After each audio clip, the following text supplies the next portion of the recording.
Yox, bu mən əminəm ki, ə, əminəm ki, o ə, Rusiya öz agentini satmaz. Özdə Putin. Putin onu heç vaxt satmaz. Putin özü düzdür, belə yuxarı səviyyəli olmasa, aşağı səviyyəli KGB olub da. O boyda işdə pensiya göndərəndə podpolkovnik olub o. Deməli, demək olar ki, çox zay işləyibdir. Hə, mən belə fikirləşirəm, mənə belə gəlir. Bu, bizim dövlət təhlükəsizlik orqanları bu. Onu tapıblar. Onun sözsüz ki, o dövrdə buna şübhə ola bilməz. Azərbaycandan Rusiyaya gedən telefonlara, ya Rusiyadan Azərbaycana gələn telefonlara o dövrdə 100% qulaq asırdılar. Həmin bizim bu dövlət təhlükəsizlik idarəsi. Ona görə də mən fikirləşirəm ki, onlar tutubdur. O nə bilim, Putin deyib, bunu deyib, barışmaq üçün bu verirəm zaten Beyt evidə. Sənə getirsinlər, yox, elə deyil. Mən elə fikirləşmirəm. Yəni, Putin deməmişdən qabaq, o artıq ev dustağıydı. Oturmuşdu orada. Mən fikirləşirəm ki, bizim dövlət təhlükəsizlik idarəsi bu işi görüb. Bu işi mən fikirləşirəm ki, o 50 nəfəri də onlar bilir. Bilməmiş olmazlar.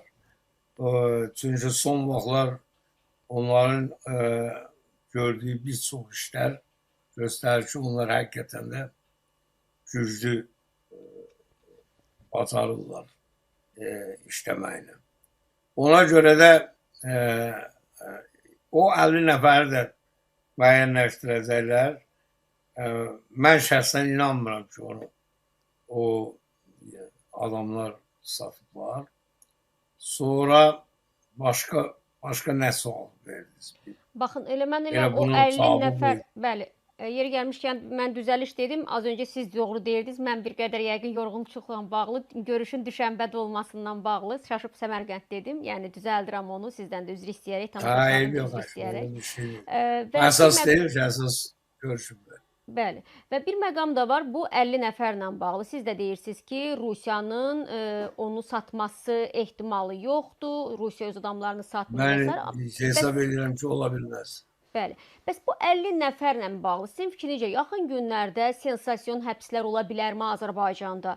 Tutaq ki, çox adam deyir ki, bu 50 nəfər daha çox eks-məmurlar ola bilər. Çünki hazırda vəzifədə olan heç kəs belə riskə getməz, fərqindədir hər şeyin.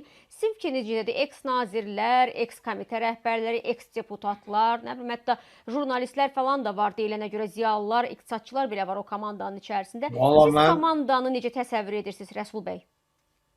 Mən düzü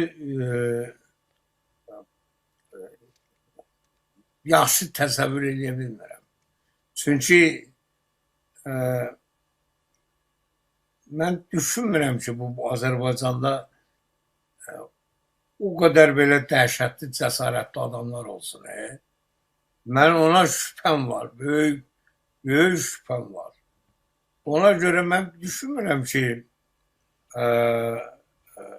o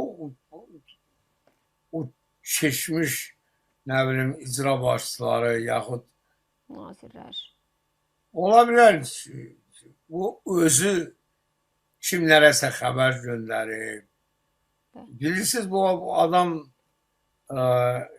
elmi savadı olmasa da, amma bu bicliyi var. Yəni, belə şeylər bilir, elmi savadı olmasa da. Ona görə çox çətindir söyləmək ki, bu 50 nəfərin içərisində kim ola bilər? Ola bilər o siz deyən kimi keçmiş işçilər, sinovniklər belə deyək, yaxud nazirlər, onların mavinləri, nazir de olmayanda mavini. Ola bilər də yox. Dəqiq onu söyləmək çətindir. İstənilən variantda o adamlar tapılmalıdır. İstənilən variantda o adamlar hökmən cəzasını almalıdır.